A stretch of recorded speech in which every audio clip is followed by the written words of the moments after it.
আজকে দুপুরবেলা আমি খানা খেয়েছি বটে, তবে নিজের হাতে এক লোকমাও খাই নাই, বউর হাতে সব খাইছি। আজকে দুপুরে হুজুর মাগরিবের পরে এখানে উপস্থিত থাকতে বলেছেন, ওদিক দিয়ে জাদুরচর মাদ্রাসায় খতমে বুখারী চলতেছে। এখন হুজুর এখানে আমাকে হুকুম করেছেন আসার জন্য। তা ওখানে তো আমি পড়াই, ওখানকার শিক্ষক, ওখানে তো মোহতামিম সাহেবকে ম্যানেজ করতে পারবো, হুজুরকে তো ম্যানেজ করা সম্ভব না। এখন কি করব? এখন ঘর থেকে তাড়াতাড়ি বের হচ্ছি আমি। আমার আব্বা অসুস্থ, আপনারা জানেন। বাবাকে যখন খানা খাওয়াইতে বসাইলাম, চামচ একটা দেই, গিলতে বাবার সময় লাগে। ঠিক এই মুহূর্তে মাদ্রাসা ফয়জুল কোরআনের ছাত্ররা আসছে ফতুয়া নিয়ে, অনেকগুলো ফতুয়া নিয়ে আসছে, এগুলা দেখতে হবে, দস্তখত করতে হবে। বাবাকে এক চামচ দেই আর একটা ফতুয়া দেখি, ফতুয়া দেখা শেষ করে এরপর আরেক চামচ দেই। এইভাবে দস্তখত করতে করতে প্রায় 20-25-30টা ফতুয়ার মধ্যে দস্তখত করেছি। বাবার খাবার শেষ, এরপরে যায় দেখি যে আসর পড়তে হবে জাদুরচর মাদ্রাসায়। এখন সময় আছে মাত্র 20 মিনিট। আমি তাড়াতাড়ি বাথরুমে ঢুকলাম, বিবি সাহেবা খানা টানা রেডি করে রেখেছে আসরের সময়। আমি বললাম আমার পক্ষে খানা সম্ভব না। অজু করে বের হয়ে দেখি মেখে টেকে রেডি হয়ে দাঁড়ায় আছে। এখন আমি পায়জামা পরি আর পাঞ্জাবি পরি, আর উনি একটা করে লোকমা খালি এখানে ঢুকে। তো এইভাবে খেতে খেতে কয় লোকমা খেয়েছি জানি না, এর মধ্যেই বাস কোন রকম পানি খেয়ে বের হয়ে চলে আসছে। আমাদের মধ্যে এগুলো আমল চলছে, আমাদের মধ্যে এগুলো আমল চলছে। তা আপনারা করেন না কেন? তাবিজ লাগবে না, ইনশাআল্লাহ করবো তো ইনশাআল্লাহ। আল্লাহ রাব্বুল আলামিন আমাদের সবাইকে তৌফিক দান করেন। তা আমি যে কথা বলছিলাম, কথা অন্যদিকে গেলে আবার সমস্যা, সময় তো সীমিত। তো নবীজি সাল্লাল্লাহু আলাইহি ওয়াসাল্লাম আমাদেরকে ঈমানের মূল্য বুঝিয়েছেন। ও বন্ধু, একটা সুন্নত শুরু করতে বড় কঠিন লাগবে। এখানে এই যে আমি বললাম না আজকে আপনাদেরকে, আপনাদের মধ্যে কিন্তু অনেকেই টেনশনে পড়ে গেছে যে হুজুর এটা কেমনে করব, এত শরমের কাজ কেমনে করব, টেনশনে পড়ে গেছে। কেন জানেন? জীবনে করে নাই। যে জীবনে যেই কাজটা করে নাই, এটা করাটা, শুরু করাটা বড় কি জটিল। আরো যদি একটু মন মালিন্যতা, একটু ঝগড়া টগড়া থাকে, তাইলে তো মুশকিল যে আমি খাবার দিব, খাইছে, এটা কেমনে সম্ভব? বাংলাদেশ না, শুধু সারা পৃথিবীতে পরিচিত হযরত মাওলানা তারেক জামিল হাফিজাহুল্লাহ, নাম শুনেছেন? হযরত এক চমৎকার ঘটনা শুনাইলেন। এখন কথা তো ওইদিকে বলতে মনে চাচ্ছে, আচ্ছা বলি, তারপরে এদিকে যেভাবে শেষ করা যায় করব।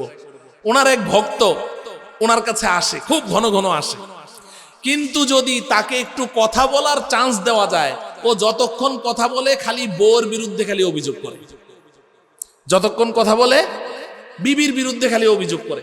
তো হযরত বলেন, অভিযোগ শুনতে শুনতে আমার কাছে একেবারে খুব অবাক লাগলো যে একটা মহিলার এত দোষ।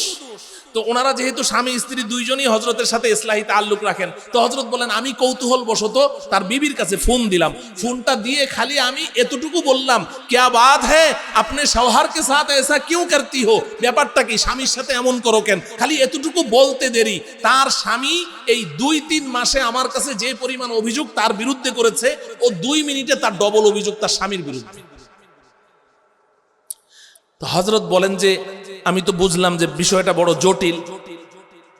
তো তখন আমি ওই লোককে বললাম যে দেখো, তোমারি ये परेशानी की मेरे पास एक दवाई है, তোমাদের এই পেরেশানির আমার কাছে একটা ঔষধ আছে। তো এটা বলার সাথে সাথে সে বলছে, হযরত जरूर बताइए वो दवाई क्या है, हमें तो वही दवाई चाहिए, জলদি বলেন ওই ঔষধটা কি, আমাদের ওই ঔষধ দরকার হযরত, বড় সমস্যায় আছে, বড় ঝামেলায় আছে। तो हजरत बोलें देखो वो दवाई ये है, आज जब घर जाओगे और खाने को बैठोगे तो दरमियाने खाना एक लुकमा उनके मुंह में डाल देना। आज के যখন ঘরে যাবে, খানা খেতে বসবে, তো খানা খেতে খেতে এক লুকমা খাবার তার মুখে দিয়ে দিবে, এটাই ঔষধ। কাজটা কঠিন না সহজ? আরেকবার বলেন। সহজ বললেন না? ওই লোক সাথে সাথে চিৎকার দিয়ে উঠলো, হযরত ये काम मुझसे होने का नहीं है, এটা আমার দ্বারা সম্ভব না। আপনি অন্য কোন সমাধান থাকলে বলেন, এটা আমি পারবো না। হযরত তখন তাকে ধমক দিয়ে বললেন, देखो यही तुम्हारी दवाई है, यही काम तुम्हें करना है, चलो उठो यहां से, তোমাকে এই কাজই করতে হবে, যাও যাও উঠো। চলে গেছে। হযরত বলেন যেই মানুষটা প্রায় দিনই আমার কাছে আসে, 1 সপ্তাহ 2 সপ্তাহ পার হয়ে গেছে, আর আসে না। তো পরে আমি নিজেই তাকে ফোন লাগালাম, ফোন দিয়ে বললাম, क्या बात है, वो काम क्या है, কি খবর, কাজটা করেছো? অপর প্রান্ত থেকে জবাব দেয়, হযরত मैंने 12 कोशिश किया मगर मेरा हाथ उधर जाता ही नहीं। হযরত আমি বারবার চেষ্টা করি কিন্তু আমার হাতটা ওইদিকে যায় না। আপনি চিন্তা করেন, একটা ছোট আমল, একটা সহজ আমল না করতে করতে আর দূরত্ব সৃষ্টি হতে হতে কোন পর্যায়ে চলে গেছে, আর হাত ওইদিকে যায় না।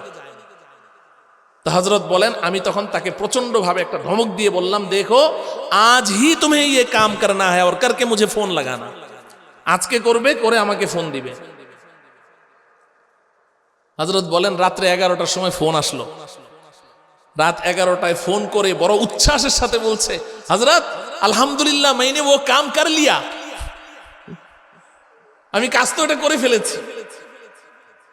তো হযরত বলেন, फिर क्या हुआ, नतीजा क्या निकला, কাজ তো করেছো, রেজাল্ট কি বলো। তো সে বলছে, हजरत मैंने एक लुकमा खाना उनके मुंह में डाल तो दिया मगर आंखें बंद करके डाला। যে আমি একটা লোকমা খাবার তো তার মুখে দিয়েছি, তবে চোখ বন্ধ করে, শরমে মরে যায়, যে চোখ বন্ধ করে। তো হযরত বলেন, फिर क्या हुआ, फिर क्या हुआ, এরপরে কি বলো। তো বলছে, হযরত খাবারটা যে তার মুখে দিলাম, সে এতটা অবাক, এতটা আশ্চর্যান্বিত, এতটা কিংকর্তব্য বিমূঢ়, কারণ আমাদের মাঝে এই জাতীয় আচরণ তো বিবাহের পর থেকে কোনোদিন হয় নাই। আর যেখানে প্রতিদিন ঢিসিম ঢিসিম, সেখানে এখন আমি তার মুখে খাবার দিচ্ছি, সে এত অবাক। আমি চোখটা খুলে তার দিকে তাকায় দেখি যে সে খাবারটা গিলেও না, চাবায়ও না, এরকম এভাবে বসে আছে, খাবারটা খাচ্ছে না, গিলছে না। একটা সন্দেহের রোগ ঢুকে গেছে না, যেই মানুষটা এইভাবে প্রতিদিন লাগে ঝগড়া, আজকে আমার মুখে খাবার দিচ্ছে, না জানি আবার খাবারের মধ্যে কিছু আছে কিনা, আল্লাহই জানে। তো হযরত বলেন, ফির কিয়া হুয়া। তো সে বলছে, হযরত সে পরে আমি তাকে বললাম, দেখো मैंने तो तुम्हारे मुंह में कोई जहर नहीं डाला, जो खाना खा रहा था वही तो डाला है, खा लो। যে আমি তোমার মুখে তো কোনো বিষ ঢেলে দেইনি, যেই খাবারটা খাচ্ছিলাম ওটাই তো তোমার সামনে দিলাম, খাও, এটা খেয়ে নাও। তো খানাটা খেয়ে সে বলছে, হযরত এরপরে আমার বিবি আমাকে একটা কথা বলেছে, কিন্তু কথাটা বলতে আমার খুব শরম লাগছে। হযরত বলেন, बताओ क्या बात बताई है, शर्म की कोई बात नहीं है, बताओ কি বলেছে। হযরত খানাটা খাওয়ার পরে সে আমাকে বলে, तुम्हें किसने इंसान बनाया, तुम्हारे মানুষ বানাইলো কে। আল্লাহ, দেখেন তো কত মারাত্মক। ঔষধে কাজ হয়েছে কি হয় নাই? হ্যাঁ হ্যাঁ। তো এই জন্য রসুলের সুন্নাহ, এখন আমি যদি এখন রসুলের এই পারিবারিক সুন্নাহ নিয়ে আলোচনা করতে চাই, আমার আলোচ্য বিষয় থেকে আমি সরে যাব। আমার অন্য একটা কথা বলা উদ্দেশ্য, আল্লাহ রব্বুল আলামিন নবীজির জীবনের সমস্ত সুন্নাহগুলো আমাদেরকে ইখলাসের সাথে, মুহাব্বতের সাথে এগুলোর উপর আমল করার তৌফিক দান করুন। রসুলের সুন্নাহর উপরে আমল করলে খালি আখিরাতে ফায়দা না, দুনিয়াতেও ফায়দা। হ্যাঁ, আমরা দুনিয়ার ফায়দার জন্য করব না, এটা এমনি এমনি চলে আসবে। কান টানলে মাথা, নাকি মাথা আলাদা থাকে? কানটা ধরে টান মারলে মাথা দূরে থাকে, কানটা হাতে চলে আসে না। আমরা আমাদের আল্লাহর জন্য করব, আল্লাহকে খুশি করার জন্য, পরকালের জন্য। দুনিয়া এমনিই চলে আসবে, এটা আল্লাহর ওয়াদা। মুহতারাম হাজিরিন, তো আমি বলছিলাম ঈমানের কথা। ঈমানের কথা মনে আছে তো? আল্লাহ রব্বুল আলামিন আমাদের সকলকে খাঁটি ঈমানের মালিক হওয়ার তৌফিক দান করুন। আমি এখন আপনাদের সামনে একটা প্রশ্ন রাখতে চাই, সেটা হলো ঈমান কি জিনিস? ঈমান কাকে বলে? প্রিয় বন্ধুরা, বিশেষ করে বাইরে থেকে যারা আমাকে শুনছেন, যাদের মাহফিলে আসা সম্ভব হচ্ছে না যেই কারণেই হোক, আমি তাদেরকে লক্ষ্য করে বলছি। আজান শুনলে যারা মসজিদেও আসতে পারেন না, আমি তাদেরকে লক্ষ্য করে বলছি, খুব ভালো করে বুঝেন। প্রশ্ন হলো ঈমান কি জিনিস? এতটুকু তো আমরা বুঝলাম যে ঈমান ছাড়া আমাদের কোনো রক্ষা নেই, আছে কি? এবং এই পৃথিবীতে আমাদের একমাত্র পুঁজি হচ্ছে ঈমান, ঠিক কিনা বলেন? ঈমান ছাড়া কোনো রক্ষা আছে? তাহলে ঈমান আমাদের একমাত্র সম্বল। এখন প্রশ্ন হলো ঈমান কাকে বলে? ঈমান কাকে বলে? আমি এই কথা এজন্য বলতে চাচ্ছি যে আমি যতটুকু দেখেছি, আমার দেশকে যতটুকু দেখেছি, আমার সমাজকে যতটুকু দেখেছি, আমার দেশের মুসলমানদেরকে যতটুকু দেখেছি, আমি মনে করি সমাজের 90% মুসলমান, সমাজের 90% মুসলমান যারা নিজেকে ইমানদার মুসলমান দাবি করে, নিজেকে ইমানদার মনে করে, 90% মুসলমান তারা ঈমান কি জিনিস জানেই না। ঈমান কাকে বলে জানেই না। এবং ইবলিস শয়তান ঘুম পাড়িয়ে রেখেছে, ইবলিস শয়তান ঘুম পাড়িয়ে রেখেছে। ও আমার প্রিয় যুবক ভাইয়েরা, খুব ভালো করে শোনো। ইবলিস শয়তান বলে যে আচ্ছা, নামাজ রোজা নাইলে নাই করিস, দিন শরীয়ত নাইলে নাই মানিস, কিন্তু ঈমান তো তোর আছে। আর হুজুরদের কাছে ওয়াজ শুনেছিস না যে ঈমান নিয়ে মরতে পারলে একদিন না একদিন জান্নাতে যাওয়াই যাবে, অতএব সমস্যাটা কি, একটু থাম, ভবিষ্যতে করা যাবে না। শয়তান ঘুম পাড়ায় যে ঈমান তো তোর ঠিক আছে। আরে এই কথাটা তো এক সময় মানুষ হাসতে হাসতে বলতো, এখন সিরিয়াসলি বলে যে হুজুর নামাজ না পড়লে কি হবে, আমার ঈমান কিন্তু ঠিক আছে। বলে কি বলে না? বিশেষ করে যারা সরাসরি কুফুর এবং শিরকের মধ্যে লিপ্ত, মাজারে যান, মাজারে আমার কাছে শাহ আলী মাজার আছে, শাহ আলী বগদাদি রহমতুল্লাহ আলাইহির মাজার, মিরপুর 1 নম্বরে, আমার একদম কাছে। যান, ওখানে গিয়ে দেখেন কিভাবে শিরকের মধ্যে লিপ্ত, কুফুরের মধ্যে লিপ্ত, সরাসরি শিরিক করছে, কুফুর করছে, মাজারকে সেজদা করছে, আছে না নাই? ওকে যায় যদি বলেন যে তুমি একটা বেঈমান, ওর হাতে ওই যে লাঠি লুঠি আছে না, আপনার মাথা ফাটাই ফেলবে। বেটা আমাকে বেঈমান বললি তো, তুই জীবন নামাজ পড়িস না, আবার এখানে শিরকের মধ্যে লিপ্ত, তাতে কি হয়েছে? তোর চেয়ে আমার ঈমান অনেক ভালো আছে। বলবে কি বলবে না? ও আমার প্রিয় ভাই, তো নামাজ পড়ে না, দিন শরীয়ত মানে না, কিছুই মানে না, কিন্তু আবার ঈমান ঠিক আছে। এটা কোন দেশি ঈমান, এটা আমাদের জানার দরকার না? এটা কি মেড ইন জাপান না made in China, made in Jinjira? জানা লাগবে কি না? হ্যাঁ, ঈমান কাকে বলে আমি আপনাদেরকে বলি, খুব ভালো করে বুঝেন। এই পৃথিবীতে ইসলাম ছাড়া আর কোনো ধর্ম কি আল্লাহর কাছে গ্রহণযোগ্য? কোনো ধর্ম কি সত্য? না। ইসলাম ছাড়া বাকি সব মিথ্যা, ইসলাম ছাড়া বাকি সব মিথ্যা। ইন্নাদ-দীনা ইনদাল্লাহিল ইসলাম, আল্লাহর কাছে গ্রহণযোগ্য ধর্ম একমাত্র ইসলাম। ওয়া মান ইয়াবতাগি গায়রাল ইসলামি দীনান ফালান ইউকবালা মিনহু ওয়া হুয়া ফিল আখিরাতি মিনাল খাসিরিন। আল্লাহ বলেন, ইসলাম ছাড়া অন্য কোনো ধর্ম অবলম্বন করে কেউ যদি সারাটা জীবন সাধনা করে, ফালান ইউকবালা মিনহু, পশ্চিম কালেও তার কোনো চেষ্টা সাধনাকে গ্রহণ করা হবে না। ওয়া হুয়া ফিল আখিরাতি মিনাল খাসিরিন, পরকালে সে চির জাহান্নামীদের অন্তর্ভুক্ত হয়ে যাবে। কিন্তু আপনারা অধিকাংশরাই জানেন না, আপনারা অধিকাংশরাই জানেন না যে পৃথিবীতে যত ধর্মের অনুসারী আছে, চাই সে খ্রিস্টান হোক, চাই সে ইহুদি হোক, চাই সে হিন্দু হোক, চাই সে বৌদ্ধ হোক, যেই ধর্মের অনুসারী হোক, প্রত্যেক ধর্মের অনুসারীরা নিজেদেরকে ঈমানদার বলে দাবি করে। প্রত্যেক ধর্মের অনুসারীরা নিজেদেরকে ঈমানদার বলে দাবি করে। আপনিও তো নিজেকে ঈমানদার বলে দাবি করছেন, আমিও তো নিজেকে ঈমানদার বলে দাবি করছি। আমি যদি এখন বলি যে এখানে কারা কারা ঈমানদার আছে, সবাই হাত উঠাবে কার কার ঈমান আছে। এই একটা কাজ, এই যে এই মাইকোলারা করে, এটা যে আমার জন্য কত কষ্টদায়ক। তোমরা এখানে এই জিনিসটা জন্য আমি হাত যতবার নাড়াই অতবার খালি এখানে বাড়ি খাই। এই আশ্চর্য, তোমার অ্যাডভার্টাইজ এই জায়গায় করতে হবে কেন?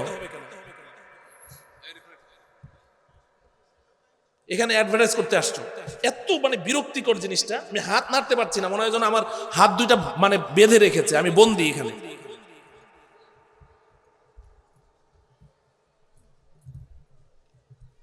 এটা তুমি ওখানে লাগাও, মানুষ দেখো।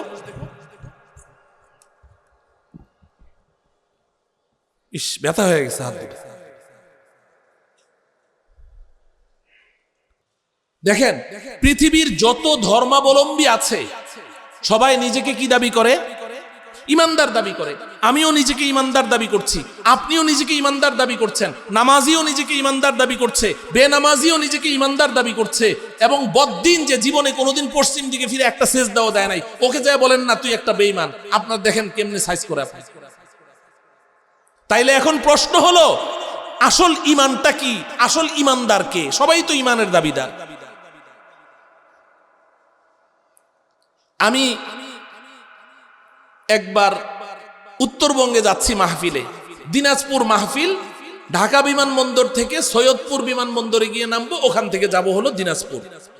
বিমানে আমার বাম পাশের সিটে, আমি জানালার পাশে, বাম পাশের সিটে এক খ্রিস্টান বসেছে, বাড়ি হলো দক্ষিণ কোরিয়া, থাকে আমার পাশেই এই যে দারুসালাম থানায় টেকনিক্যাল আছে না, টেকনিক্যাল তো আপনারা চিনেন, BKTTC, ওখানকার টিচার। এখন তো ওটা কোরিয়ার সাথে ইয়ে হয়ে গেছে, প্রায় 15-20 বছর যাবত ওখানে থাকে, বাংলা ইংলিশ মিক্সড কথা বলে। তো সে এখানে বসে আমার সাথে গল্প জুড়িয়ে দিয়েছে। তো গল্প করতে করতে এক পর্যায়ে সে বলছে যে আমার একটা প্রশ্ন, যুবকরা খুব ভালো করে শুনেন, বাইরে যারা আছেন তারাও ভালো করে শুনেন। সে আমাকে বলছে আমার একটা প্রশ্ন। কি প্রশ্ন? বলে যে তুমি যেমন স্রষ্টা হিসেবে আল্লাহকে বিশ্বাস করো, আমিও স্রষ্টা হিসেবে আল্লাহকেই বিশ্বাস করি। কে বলছে? খ্রিস্টান। জোরে বলেন কে? আমার জীবনে আমি ওই একজন খ্রিস্টানের সাথে আমার সরাসরি কথা হয়েছে। এরপর সে বলছে তুমি যেমন নবী মুহাম্মদকে বিশ্বাস করো সাল্লাল্লাহু আলাইহি ওয়াসাল্লাম, আমিও নবী মুহাম্মদকে বিশ্বাস করি। তুমি যেমন পরকালকে বিশ্বাস করো, আমিও পরকালকে বিশ্বাস করি। তোমার কাছে যেমন কোরআন আছে, কোরআন পড়ো, আমার কাছে একটা ইংলিশ ট্রান্সলেশন কোরআন আছে, আমি ওইটা পড়ি। আমি বললাম যে ভালো কথা, এখন তোমার প্রশ্নটা কি? সে বলছে আমার প্রশ্ন হলো এবার বলো আমার মধ্যে ঈমান আছে কিনা।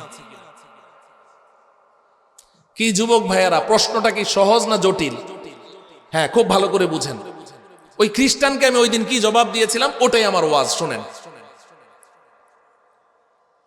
আমি তখন বললাম তুমি স্রষ্টা হিসেবে আল্লাহকে বিশ্বাস করো? বলে যে হ্যাঁ, আল্লাহ আমাদের স্রষ্টা, এই জন্য তুমি ইমানদার? বলে অফকোর্স আমি ইমানদার। আমি বললাম তুমি আবু জেহেলের নাম শুনেছো? শুনেছি। আবু লাহাব, উতবা, সাইবা এদের নাম শুনেছো? বলে হ্যাঁ শুনেছি। বলো তো আবু জেহেলরা ইমানদার ছিল? না, ওরা কাফের, ওরা মুশরিক। আমি বললাম হ্যাঁ, আবু জেহেল, আবু লাহাবরা কাফের ছিল, মুশরিক ছিল, কিন্তু তুমি এটা জানো না যে আবু জেহেল, আবু লাহাবরাও স্রষ্টা হিসেবে আল্লাহকেই বিশ্বাস করছে। এটা এই যে আমি এই কথাটা বললাম, আপনাদের অনেকের কপালে ভাঁজ পড়ে গেছে, হুজুর এটা কি শুনাইলেন? হ্যাঁ, উলামায়ে কেরাম জানেন, আপনারা ভালো করে বুঝে নেন। আবু জেহেল, আবু লাহাবরা মক্কার কাফের, মুশরিক, বেঈমানেরা, তারা স্রষ্টা হিসেবে কাকে বিশ্বাস করত? আল্লাহকেই বিশ্বাস করত। কোরআনে কারীমে আল্লাহ পাক বলেছেন ওয়ালা ইন সাআলতাহুম মান খালাকাস সামাওয়াতি ওয়াল আরদা ওয়া সাখখারাশ শামসা ওয়াল কমারা লায়াকুলুন্নাল্লাহ।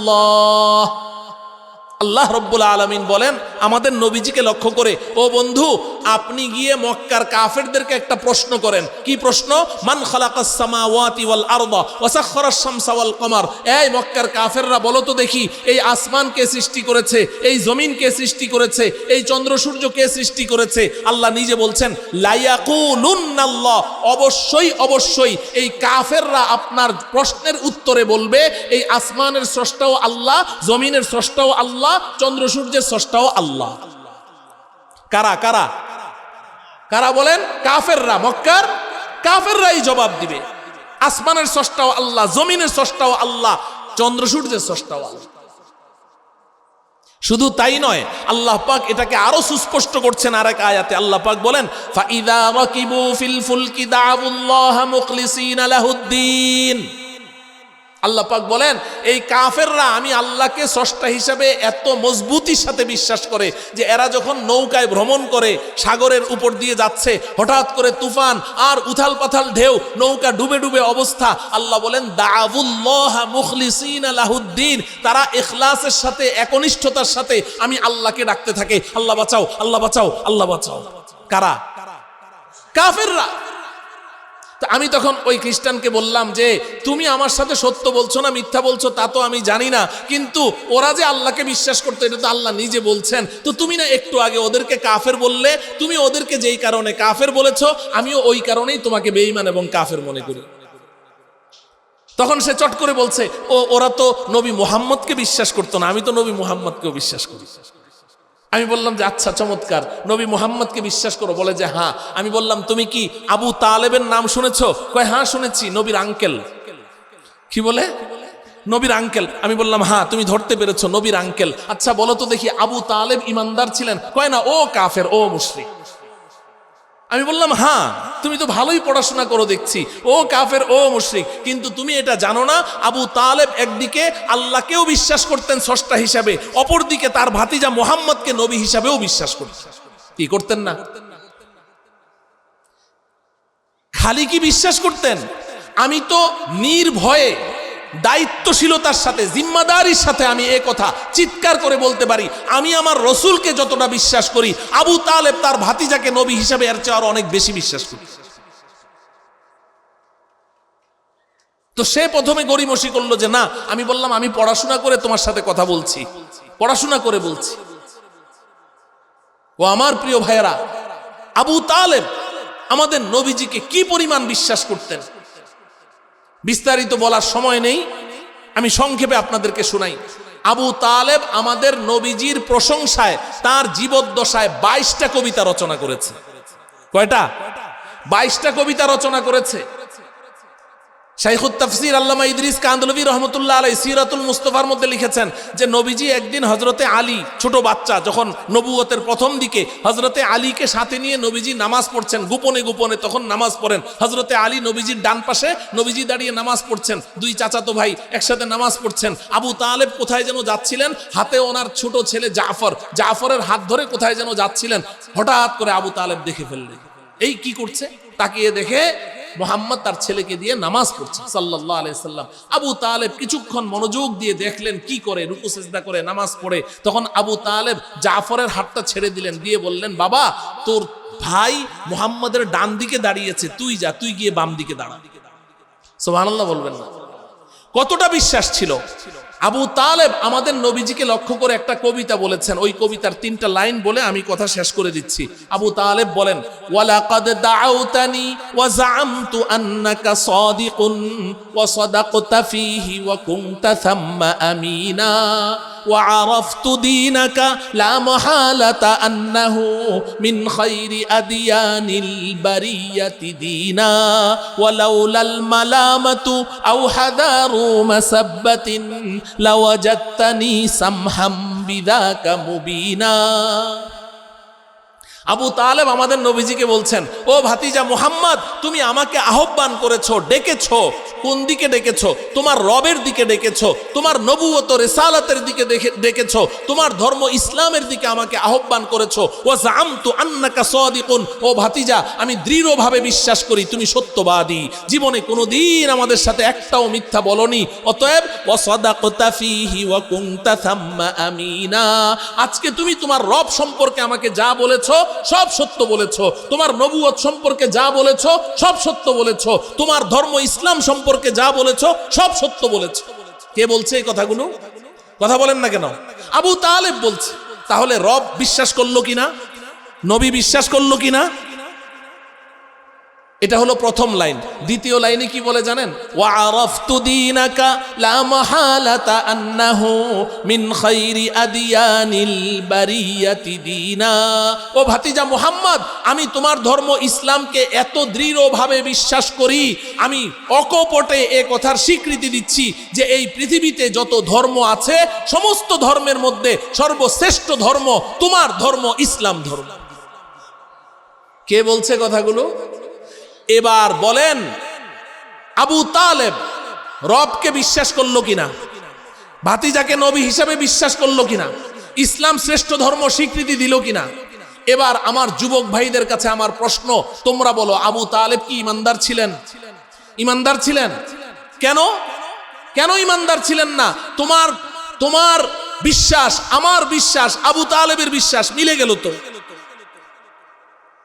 মিলে গেল, বিশ্বাস তো সেম সেম। তারপরেও আমি বলছি আবু তালেব কাফের, মুশরিক। তুমি বলছো মুশরিক, গোটা পৃথিবী বলছে মুশরিক। ইভেন নবীজি সাল্লাল্লাহু আলাইহি সাল্লাম নিজে বলছেন আমার চাচা বেঈমান অবস্থায় মারা গেছে, কাফের মুশরিক। কারণটা কি, পার্থক্যটা কোথায়? বিশ্বাস তো সেম সেম, পার্থক্য কোথায় এটা আমাদের জানার দরকার আছে না নাই? বাস এই পার্থক্যটা শুনো, তাইলেই ইমানের ডেফিনেশন কি বুঝে যাবে, ইমান কাকে বলে বুঝে যাবে। এই কবিতার 3 নম্বর লাইনটা শোনো, আবু তালেব কি বলছেন, ওয়ালাউলাল মালামাতু আও হাদারু মাসাব্বাতিন লাওয়াজাত্তানি সামহাম বিযাকা মুবিনা। ও ভাতিজা মুহাম্মদ, তোমার রব সত্য আমি বিশ্বাস করি, তুমি নবী সত্য আমি বিশ্বাস করি, তোমার ধর্ম ইসলাম শ্রেষ্ঠ ধর্ম আমি বিশ্বাস করি, কিন্তু ভাতিজা আমি যদি এখন তোমার রবকে রব হিসাবে মেনে নেই, আমি যদি তোমাকে নবী হিসাবে মেনে নেই, আমি যদি তোমার ধর্ম ইসলামকে ধর্ম হিসাবে মেনে নেই, গোটা আরববাসী আমাকে ছি ছি করবে, গালমন্দ করবে, তিরস্কার করবে, আমাকে কাপুরুষ বলবে। ছি আবু তালেব, তোমার মতো এমন একজন হেভিওয়েট লিডার, তোমার মতো এমন একজন জাদরেল নেতা, সাহসী নেতা, তুমি তোমার ভাতিজার কথায় ভয় পেয়ে গেলে, বাপদাদার ধর্ম ছেড়ে দিলে, আমাকে কাপুরুষ বলবে। ও ভাতিজা, আরবদের এই গালমন্দ আমি সইতে পারবো না, ওদের তিরস্কার আমি সইতে পারবো না। বিধায় তোমার রব সত্য জেনেও, তুমি নবী সত্য জেনেও, তোমার ধর্ম ইসলাম শ্রেষ্ঠ ধর্ম জেনেও ভাতিজা আমি মেনে নিতে পারলাম না। নাউজুবিল্লাহ বলে না, কি করতে পারলো না? জোরে বলেন, কি করতে পারলো না? মেনে নিতে পারলো না। যদি আমার ওয়াজ এতটুকু বুঝে আসে, এবার আমার প্রশ্নের জবাব দেন, আবু তালেব বিশ্বাসের অভাবে বেঈমান না মেনে না নেওয়ার কারণে বেঈমান? বিশ্বাসের মধ্যে কোনো সমস্যা ছিল? তাহলে কি করতে পারলো না? মেনে নিতে পারলো না। তাহলে এবার আসেন, ইমান কাকে বলে? আমি জানি যে এখন আর বলারই দরকার নাই, দিবালোকের ন্যায় সুস্পষ্ট হয়ে গেছে ইমান কাকে বলে। এই উপমহাদেশের শ্রেষ্ঠ মুহাদ্দিস আল্লামা আনোয়ার শাহ কাশ্মীরি রহমতুল্লাহি আলাই, তিনি ইমানের ডেফিনেশন দিয়েছেন ছোট্ট 2 কথায়। ইমানের আলোচনা বন্ধু অনেক বিস্তীর্ণ, এখানে মুহাদ্দিসিনরা বসে আছেন, শাইখুল হাদিসরা বসে আছেন, সপ্তাহে সপ্তাহে ইমানের উপরে আলোচনা করেন। আমি তো একটা মহাসাগরের পানিকে আপনাদের কাছে একটা লোটার মধ্যে ভরে দিলাম। এই যে শাইখুল হাদিস আল্লামা আনোয়ার শাহ কাশ্মীরি রহমতুল্লাহ আলাই, উনি বলছেন ইমান জাননে কা নাম নেহি হ্যায়, মান লেনা ইমান। জানার নাম ইমান নয়, মানার নাম ইমান। বলেন, জানার নাম ইমান নয়, কিসের নাম ইমান? জানলে ইমান না, মানলে ইমান। বলেন, জানলে ইমান না, কি করলে ইমান? মানলে ইমান। ও বন্ধু, ও আমার প্রিয় যুবক ভাই, ও আমার ব্যবসায়ী ভাই, ও আমার চাকরিজীবী ভাই, তুমি যদি মনে করো ইমানই তোমার একমাত্র পুঁজি, ইমানই শ্রেষ্ঠ সম্পদ, ইমান ছাড়া তোমার রক্ষা নেই, তাহলে জেনে নাও ইমান জানার নাম নয়। যদি জানার নাম ইমান হতো, তাহলে তো আবু তালেব তো আমাদের চেয়ে নবী সম্পর্কে বেশি জানেন। ইমান যদি জানার নাম হতো, এই পৃথিবীতে ইহুদি খ্রিস্টান অনেক এমন আছে, আমাদের মতো এমন টুটাফাটা আলেমের চেয়ে ইসলাম সম্পর্কে আরো বেশি জানে। ও আমার প্রিয় ভাইয়েরা, যদি তুমি বলো না আমার বিশ্বাস আছে রবের উপরে, বিশ্বাস আছে পরকালের উপর, বিশ্বাস আছে নবীর উপর, তাহলে আবু তালেবেরও তো ছিল। তুমি যদি না মেনে শুধু বিশ্বাসটুকু নিয়ে বসে থাকো, তাহলে তোমার ইমান আবু তালেব মার্কা ইমান, তোমার পরিণতি আবু তালেবের পরিণতি। অতএব যদি আমি নির্ভেজাল ইমানের মালিক হতে চাই, তাহলে জানার মধ্যে আর বিশ্বাসের মধ্যে সীমাবদ্ধ রাখলে হবে না মানতে হবে? কারা কারা মানতে রাজি হাত উঠাই। হে আল্লাহ, আপনি আমাদের সবাইকে আপনার সকল বিধান মানার মাধ্যমে নির্ভেজাল ঈমানের মালিক হওয়ার তৌফিক দান করুন। আল জামিআতুল ইসলামিয়া মদিনাতুল উলুম ব্যাংক কলোনি মাদ্রাসার উদ্যোগে আয়োজিত অধ্যকার বার্ষিক মহতি জলসার সম্মানিত সভাপতি হযরত উলামায়ে কেরাম, আইম্মায়ে মাসাজিদ, খুতাবায়ে ইজম, অত্র জামিয়ার আমার প্রাণাধিক প্রিয় লাখতে জিগার আজিজ তালেবানে উলুমে নবুয়ত,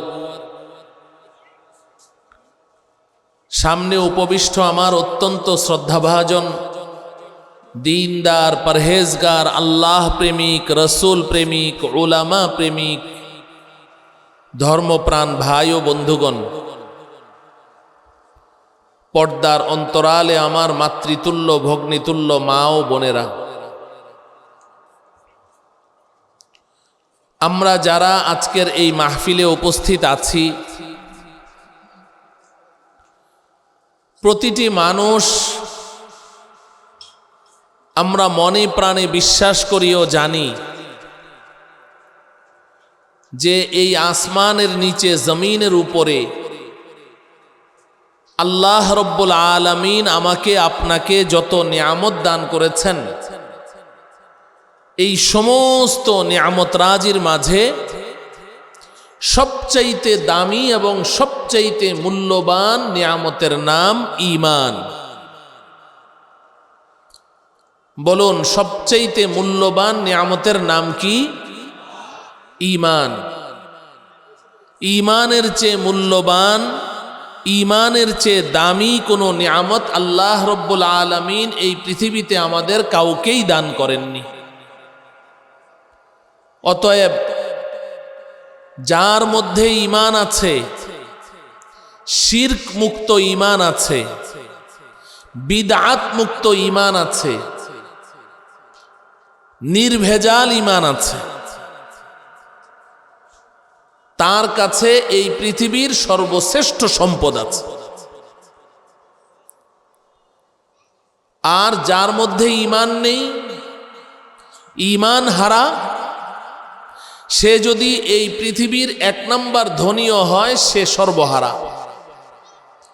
ঈমান হারা সর্বহারা। বলুন, ঈমান হারা সর্বহারা, তার কিছুই নেই। যদি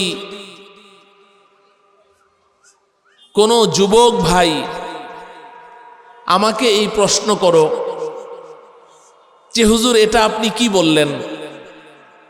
ঈমান হারা সর্বহারা হতে যাবে কেন? সর্বহারা তো তাকেই বলে যার কিচ্ছু নাই, সব হারা। কিন্তু এই মানুষটার তো সব আছে, শুধু কি নাই? জোরে বলেন। ঈমান নাই, বাকি সব আছে, শুধু ঈমানটুকুই না নাই। এই কারণে আপনি তাকে সর্বহারা বলতে গেলেন কেন? যদি এমন প্রশ্ন কেউ আমাকে করে, তো তার জন্য একটা চমৎকার দৃষ্টান্ত আমার কাছে আছে, এবং এই দৃষ্টান্তটি আমার নয়, এই উপমহাদেশের শ্রেষ্ঠ মুফতি, মুফতি আজম হযরত মুফতি শফি রহমতুল্লাহ আলাইহি দিয়েছেন। ধরুন, আপনারা কয়েক বন্ধু মিলে বসে গল্প করছেন, হঠাৎ করে এক বন্ধু বুকে হাত চাপা দিয়ে একটা চিৎকার দিয়ে শুয়ে পড়ল, লম্বা হয়ে শুয়ে পড়ল। এখন সে আর কথা বলে না, নড়ে চড়ে না। আপনি যতই তাকে ডাকছেন, সে আপনার ডাকে সাড়া দেয় না, চক্ষু বন্ধ করে রয়েছে, চক্ষু খোলে না। ব্যাপারটা কি হলো? কি ভালো মানুষটা তো সাথে সাথে ডাক্তারকে খবর দিলেন, ডাক্তার দেখুন তো তার দেহের মধ্যে কোথাও কোনো সমস্যা আছে কিনা। ডাক্তার তার মাথা থেকে পা পর্যন্ত পুরাটা দেহ, পুরা body, whole body check up করে রিপোর্ট দিলেন যে না, তার মাথা থেকে পা পর্যন্ত কোথাও কোনো সমস্যা নেই, সবগুলো অঙ্গ প্রত্যঙ্গ আপন জায়গায় বহাল তবিয়তে আছে। তার মাথার একটা চুলও ঝরে পড়েনি, শরীরের একটা পশমও খসে পড়েনি, ওর সব ঠিকঠাক আছে। প্রশ্ন করলেন ডক্টর, ওর সবই যদি ঠিক আছে, ও কথা বলে না কেন? সবই যদি ঠিক আছে, ও চক্ষু খোলে না কেন? সবই যদি ঠিক আছে, ও ডাকলে সাড়া দিচ্ছে না কেন? নড়ছে চড়ছে না কেন? ব্যাপারটা কি? ডাক্তার বলছেন ওর সব ঠিকঠাক আছে, সব আছে, একটা জিনিস শুধু নাই। ডাক্তার কি নাই? বলে ওর সব আছে। বলে ডাক্তার নাইটা কি? বলে ওর সব আছে, শুধু জানটা নাই। শুধু কি নাই? জান নাই। ও আমার প্রিয় যুবক ভাই, আপনারা যারা এই প্যান্ডেলের ভেতরে বসে আমাকে শুনছেন এবং যারা বাইরে আছেন, মাহফিলে আসতে পারছেন না, মনে মনে ভাবছেন মাহফিলে যাওয়া তো বেকার লোকদের কাজ, যাদের কাজ নাই তারা মাহফিলে যাবে। আমরা তো অনেক ব্যস্ত, আমাদের দোকানদারি আছে, ব্যবসা বাণিজ্য আছে। আর এখানে আপনারা যারা মাহফিল শুনতে এসেছেন, আপনারা সমাজের বেকার মানুষ, তাই নাকি? না কাজ আছে? তো যেই মানুষগুলো বাইরে আছেন, আমি আপনাদেরকে লক্ষ্য করে কথা বলছি। আপনারা আজকে আমার আলোচনার মূল উদ্দেশ্য খুব ভালো করে বুঝেন। আল্লাহ আমাদের সবাইকে বুঝার তৌফিক দান করেন। তো ডাক্তার বলছে ওর সব আছে, শুধু একটা জিনিস নাই, কি নাই? জান নাই। আচ্ছা, যখন লোকটার জান নাই তো আপনি তাকে কি বলছেন? লাশ। আমিও বলছি লাশ, গোটা পৃথিবী বলছে লাশ। কিন্তু লাশ অর্থ কি কখনো ভেবেছেন? লাশ অর্থ কি? লাশ আরবি শব্দ, দুইটি শব্দের সংযুক্তিতে লাশ হয়েছে। লা সাই, লা সাই, দুইটা মিলে হয়েছে লাশ। লা মানে নাই, সাই মানে কিচ্ছু, লাশ মানে কিচ্ছু নাই। লাশ শব্দের অর্থ কি? কিচ্ছু নাই। তো যখন আপনি এই মানুষটাকে লাশ বলছেন, এবার আমি কিন্তু আপনার সাথে ঝগড়া লাগিয়ে দিব। কেন রে ভাই তুমি তাকে লাশ বলছো? ওর সবই তো আছে, ওর তো সব আছে, শুধু একটা জিনিসই না নাই, সেটা কি? জান। ওর শুধু জানটুকু নাই, বাকি ওর সব আছে। ওর বাড়ি গাড়ি, টাকা পয়সা, ওর বিবি বাচ্চা, ওর ব্যাংক ব্যালেন্স, অর্থকড়ি সব আছে। ওর পুরা বডি সব ঠিক আছে, প্রত্যেকটা অঙ্গ প্রত্যঙ্গ সব ঠিক আছে, শুধু জানটুকুই না নাই। এই কারণে তুমি বলছো কিচ্ছু নাই। তুমি আমাকে কি জবাব দিবে বন্ধু বলো তো দেখি? তুমি বলবে যে হুজুর, জান যেখানে নাই সেখানে এত কিছু থেকে লাভটা কি? জান নাই মানে কিচ্ছু নাই। আমিও বলবো বন্ধু, ঈমান নাই মানে কিচ্ছু নাই। ঈমান নাই মানে ঈমান হারা সর্বহারা। বলেন ঈমান হারা সর্বহারা, তার কিছুই নাই। কারণ কি? আল্লাহ রাব্বুল আলামিন পরিষ্কার বলে দিয়েছেন, ইন্নাল্লাযীনা কাযযাবু বিআয়াতিনা ওয়াস্তাকবারু আনহা লা তুফাত্তাহু লাহুম আবওয়াবুস সামাই ওয়াল আরদি ওয়া লা ইয়াদখুলুনাল জান্নাতা হাত্তা ইয়ালিজাল জামালু ফি সাম্মিল খিয়াত। আল্লাহ রাব্বুল আলামিন বলেন, নিশ্চয়ই যেই মানুষগুলো, যেই হতভাগারা, যেই পোড়া কপালরা আমার আয়াত সমূহকে অস্বীকার করেছে, আমার সাথে দাম্ভিকতা প্রদর্শন করেছে, ফলশ্রুতিতে ঈমান আনয়ন করেনি, বেঈমান রয়ে গেছে, ঈমান আনয়ন করা থেকে মুখ ফিরিয়ে নিয়েছে, আমি আল্লাহ পরিষ্কার বলে দিচ্ছি, লা তুফাত্তাহু লাহুম আবওয়াবুস সামাই ওয়াল আরদ।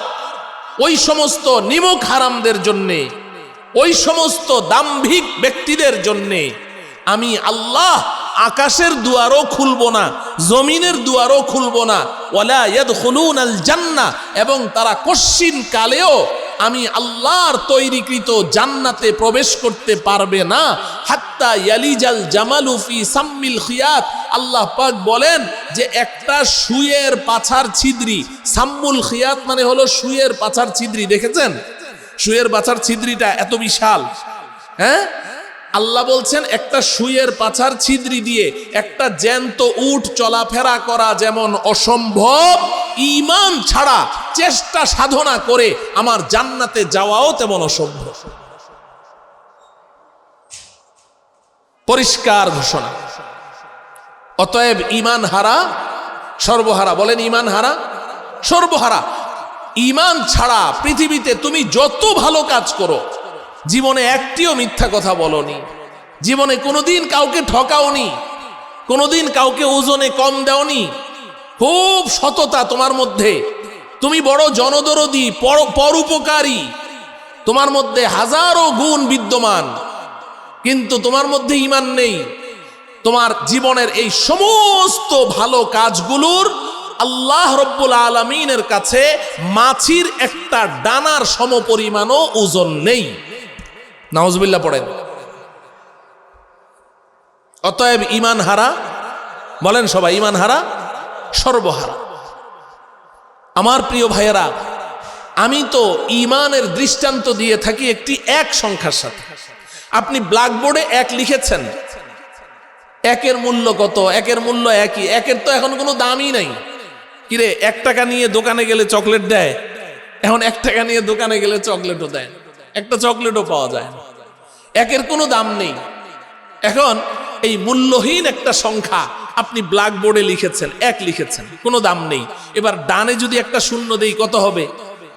10। আরেকটা দিলে 100, আরেকটা দিলে 1000, আরেকটা দিলে 10,000, আরেকটা দিলে 1 লক্ষ। আরেকটা দিলে 10 লক্ষ, এবার 7 নম্বর শূন্যটা বসাইলে 1 কোটি। ঠিক কিনা বলেন?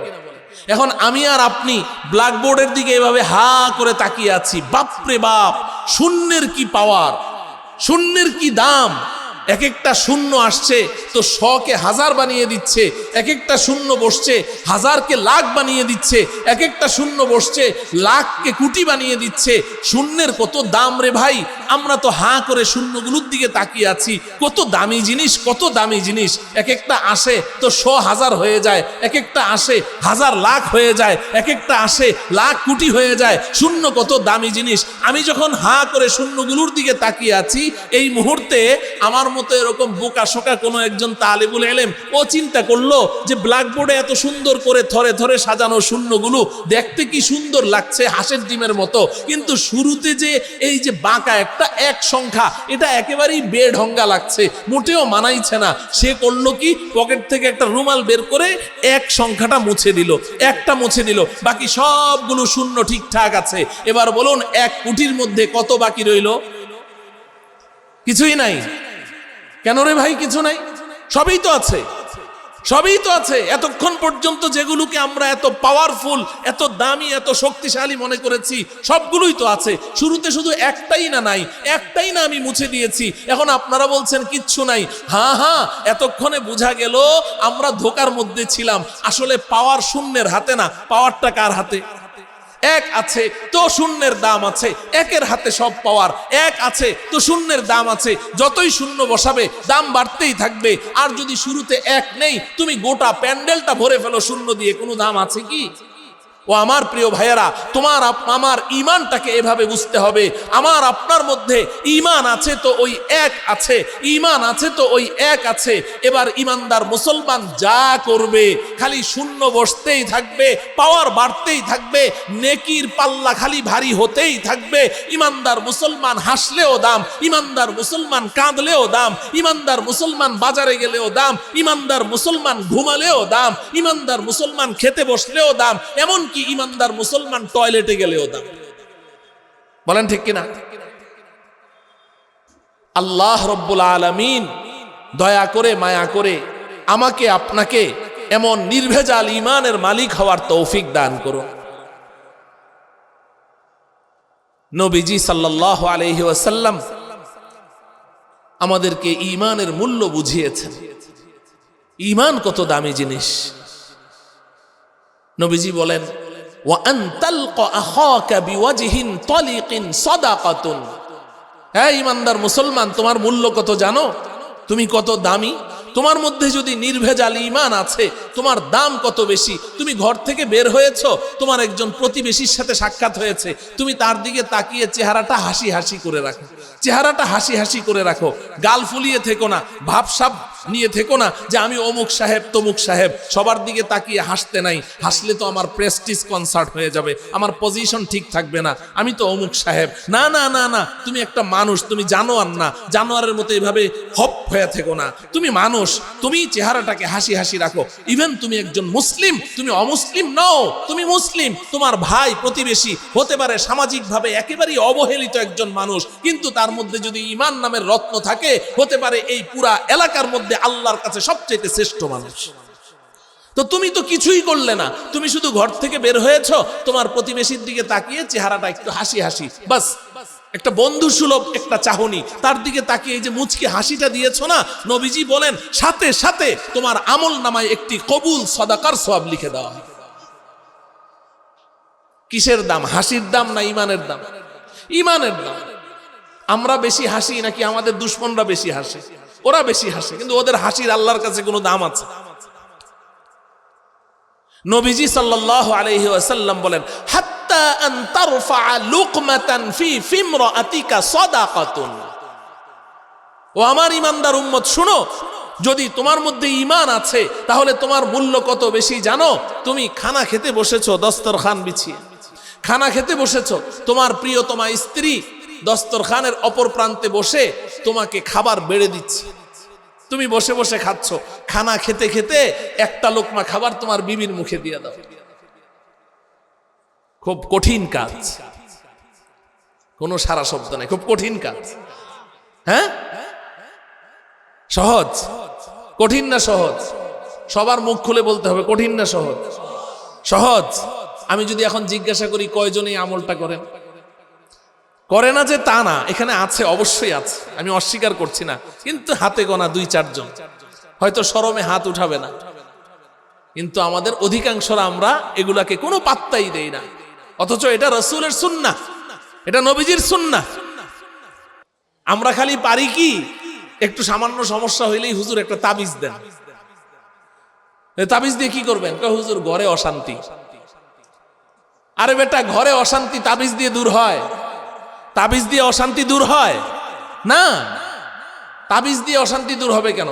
তাবিজ লাগবে না। নবীজি জীবনে কয়টা তাবিজ দিয়েছেন সাহাবাদেরকে? কোনদিন তাবিজ দিয়েছেন?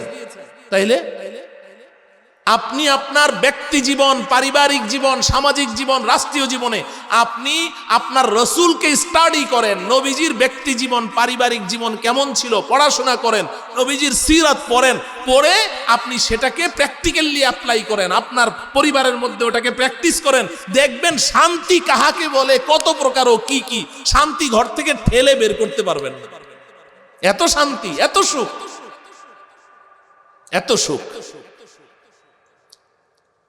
আল্লাহ আমাদেরকে বুঝার তৌফিক দান করেন। তা এই আমলটা আমরা সবাই করব তো ইনশাআল্লাহ? হ্যাঁ, আজকে থেকে শুরু করে দিবেন। এক তরফ থেকে না, 2 তরফ থেকেই চলবে, 2 তরফ থেকে আমল চলবে, দেখবেন শান্তি কাহাকে বলে। ঠিক আছে? হ্যাঁ, আমাদের বড়রা তো শরম পাইতেন না কথা বলতে, এবং ইন্নাল্লাহা লা ইস্তাহি মিনাল হক, আল্লাহ তাআলাও হক কথা বলতে লজ্জাবোধ করেন না।